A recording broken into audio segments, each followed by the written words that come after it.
So the title of this chapter 437 is on the inner knowing, the real understanding, the marifa, of the mutual point of encounter, the manazila, of the meeting place of the Rab and this Abd. And Ibn Arabi does this all the time. He creates his own kind of hadith Qudsi, his divine expressions, which are so rich in the latter parts of the Fütuhat. And this is the sort of what the marifa is of. Whoever truly knows his or her share of my path, of shari'ati, of God's sharia, knows his or her share of me. For you are with me just as I am with you at the same level. Let me repeat that because everything else is just commentary. Whoever knows his share of my path, shari'ati, knows his share of me. For you are with me, indi, ind is more than with, it's together, being within, just as I am with you at the same level. And he starts with a poem which I think is worth translating, even if you need to read it to appreciate it more. Whoever is for me, I am for him, or whoever is mine, I am his.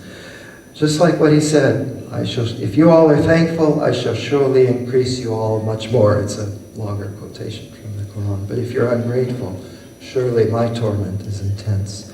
For the divinely appointed path, the shar, is the inner dimension of what is apparent. It holds the spiritual stations of the servants. That reminds me of what I had meant to say. I just saw a few weeks ago at a Turkish film festival a beautiful, beautiful film that expresses everything I'm going to talk about today, about the inside, the dunya perspective and the akhirah perspective of life. It's Fatih Akin's The Other Side of Life, which I would urge everybody to see from this perspective, because I find with my students who rarely know much about Islam or about spirituality that you have to use films to get them started to appreciate what these great writers are writing about.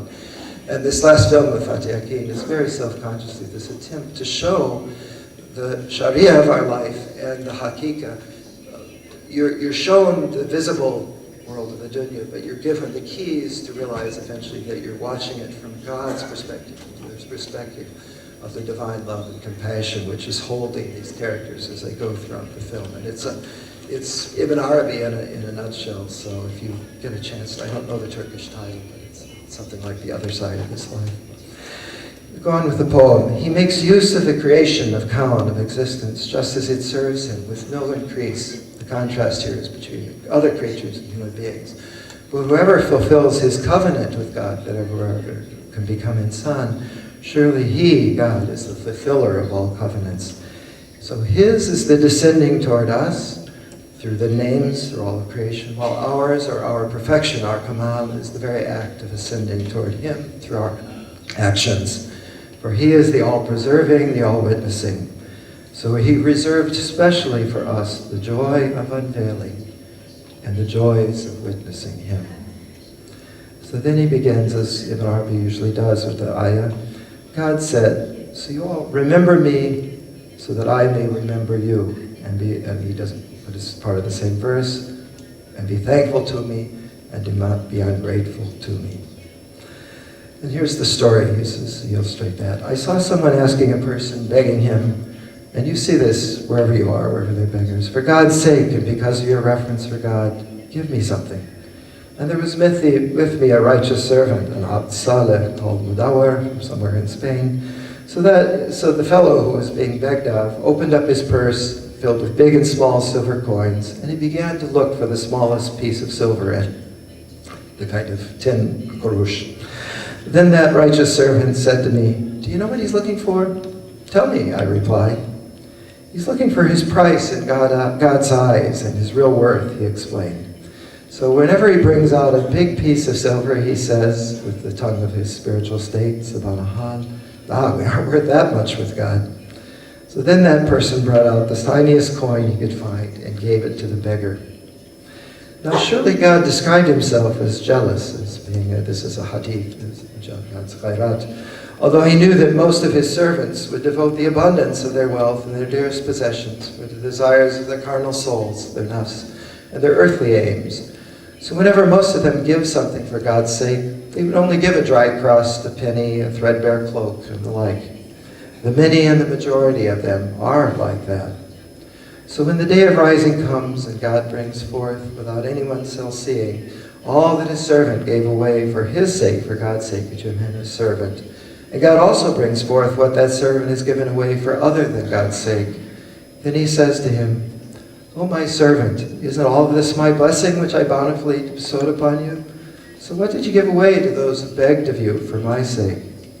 Then the servant points to that trifling, paltry thing, like the penny in the opening story. And God asked the servant, so where is all that you gave for the desire of your carnal soul?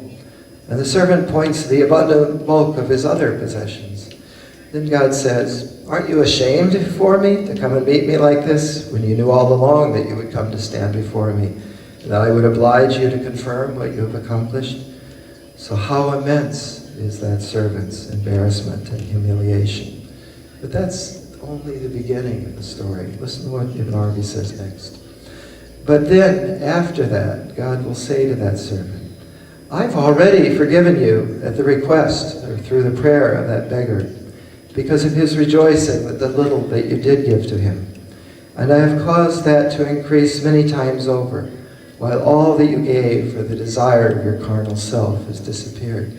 And notice the lesson here isn't about getting off the hook by what he gave.